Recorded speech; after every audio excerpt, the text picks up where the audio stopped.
Shalom Bapak dan Ibu serta saudara-saudari yang terkasih dalam nama Tuhan Yesus Kristus. Pada malam hari ini di kebaktian keluarga, di malam Pasion, kita akan mendengarkan firman Tuhan. Kita bersatu di dalam doa. Damai sejahtera Allah yang melampaui segala akal, itulah kiranya yang memelihara hati dan pikiranmu di dalam Kristus Yesus Tuhan kita. Amin. Tuhan berfirman bagi kita pada malam hari ini lewat firman-Nya yang tertulis dalam kitab Ibrani pasal 10 ayat 19 sampai dengan ayat 29. Beginilah firman Tuhan.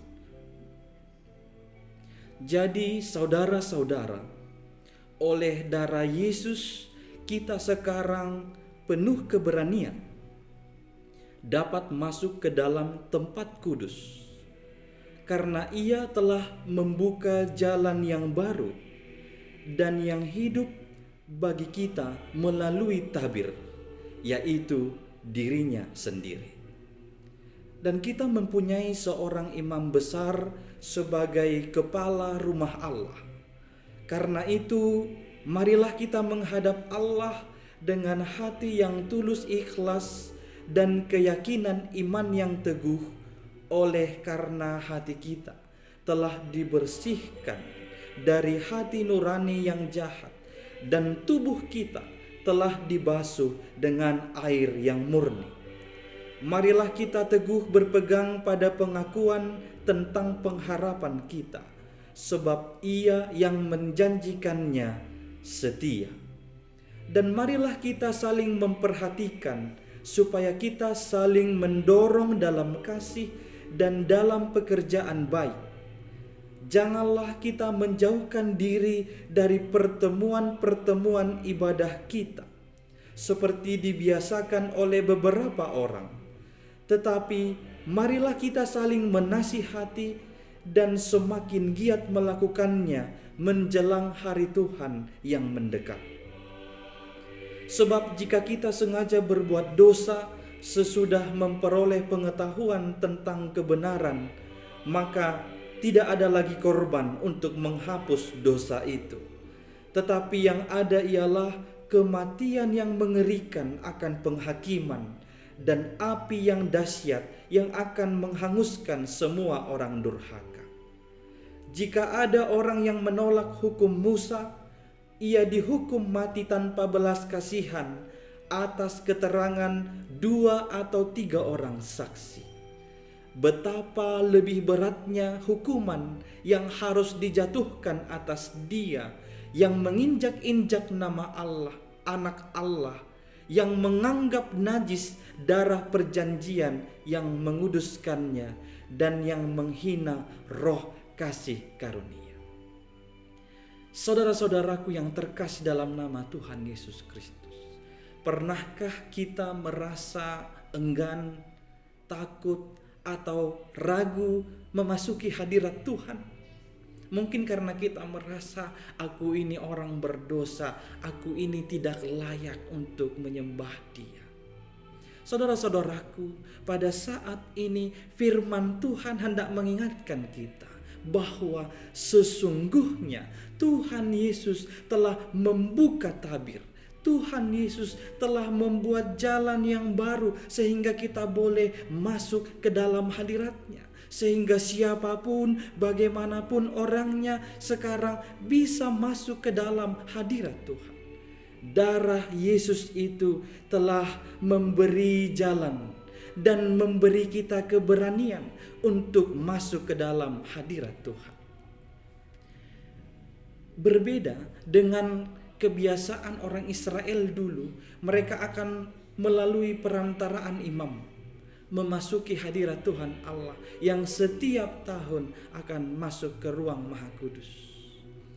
Tuhan Yesus, Sang Imam besar itu, Dia telah menyerahkan hidupnya, menyerahkan dirinya sendiri sebagai persembahan korban yang kudus kepada Tuhan Allah. Dan itu dilakukannya sekali untuk selama-lamanya, sekali untuk semua orang yang ada di dunia ini. Sehingga saudara-saudariku, Ini menjadi landasan bagi kita untuk tetap boleh datang kepada Tuhan Allah kita kapanpun, dimanapun kita berada.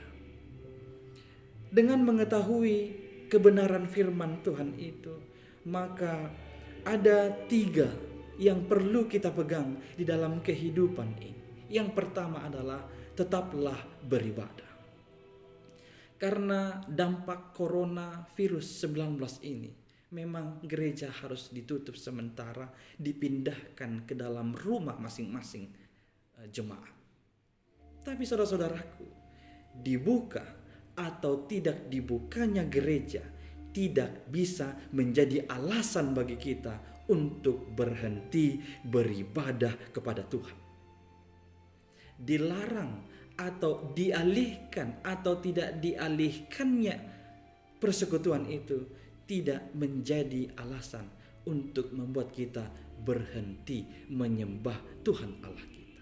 Sebaliknya, kita harus tetap senantiasa datang menghadap Tuhan. Disebutkan di dalam teks kita dengan hati yang tulus, ikhlas, dan keyakinan iman yang teguh. Karena Tuhan telah memurnikan kita. Tuhan telah mentahirkan kita dari nurani yang jahat, dari tubuh yang kotor dan penuh dosa ini. Yang kedua, tetaplah bertekun. Saudara-saudari yang terkasih, kita tahu bahwa Tuhan telah membasuh kita, telah memurnikan kita menjadi orang yang kudus, menjadi orang yang suci dari seluruh dosa pelanggaran kita. Maka kita sebagai umat percaya harus tetap memegang teguh kesucian itu, memegang teguh kemurnian itu, jangan sampai lepas hingga akhir zaman nanti, supaya nama kita tetap tercatat di dalam buku kehidupan itu.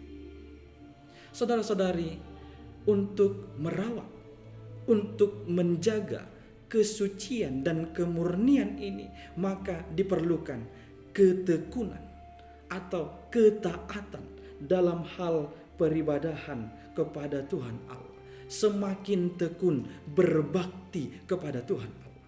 Saudara-saudariku, sesungguhnya di dalam diri kita inilah yang disebut dengan rumah Allah, bait Allah. Maka setiap orang akan membawa di dalam dirinya sendiri bait Tuhan itu di dalam hatinya. Maka yang kita prihatinkan adalah sering banyak dari pemilik bait Tuhan itu lupa memasukinya. Kita lupa memasuki bait Tuhan itu. Mungkin alasan kita karena kesibukan, karena pekerjaan, karena kesusahan hidup, karena penderitaan, dan lain sebagainya. Saudara-saudaraku, seruan ini menjadi tepat pada situasi kita di saat ini. Karena apa?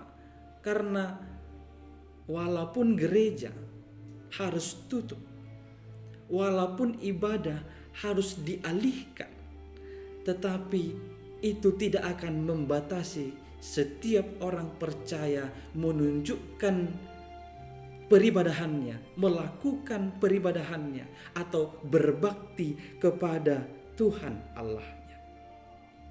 Kita harus senantiasa datang menyembah Dia, dan kita harus senantiasa bertekun di dalam ibadah kita itu, supaya kesucian kita ini tetap sampai kedatangannya, sampai kedatangan Tuhan Yesus kelak.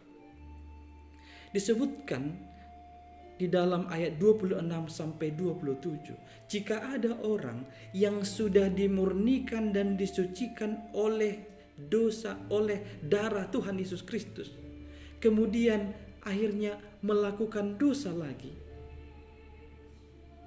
kemudian akhirnya berbuat dosa lagi, walau dia sudah mengetahui pengetahuan kebenaran ini, maka disebutkan tidak ada korban untuk menghapus dosanya lagi. Yang ada adalah kematian yang mengerikan oleh karena penghakiman, dan api yang dahsyat yang menghanguskan seluruh orang durhaka. Maka kita harus menjaga kesucian dan kemurnian kita ini sampai kedatangan Tuhan Yesus kelak, sehingga Dia mendapati kita tidak bercacat dan tidak bernoda.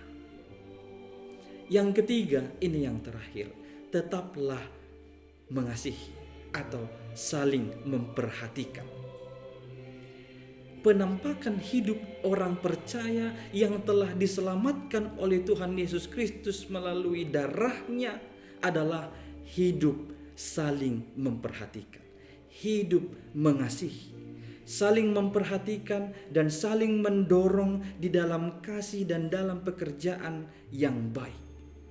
Saudara-saudaraku, meski ada peraturan dari pemerintah guna memutus persebaran COVID-19 ini untuk menjaga jarak dengan orang lain, social distancing atau physical distancing, atau mengurangi interaksi di tengah-tengah keramaian.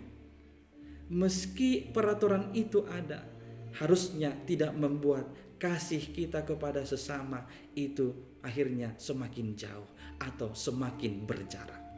Sebaliknya, ketika peraturan itu hadir saat ini, sebagai orang-orang percaya yang telah diselamatkan oleh Tuhan Yesus Kristus, kita tetap boleh saling mengasihi, saling memperhatikan, saling mendorong di dalam pekerjaan yang baik. Kita harusnya di momen ini semakin lagi mencintai kehidupan kita, mencintai anggota keluarga kita, mencintai sesama jemaat kita, mencintai gereja kita. Ditambah lagi karena kerinduan untuk bersekutu kembali di tengah-tengah gereja Tuhan itu.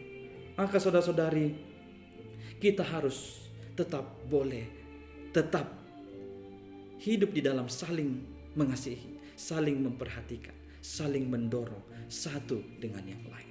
Akhirnya kita harus mengetahui Tuhan Yesus telah membuka jalan masuk ke dalam hadirat Tuhan Allah. Maka tetaplah beribadah, tetaplah bertekun, tetaplah mengasihi. Tuhan Yesus menyertai kamu sekalian. Amin. Kita berdoa.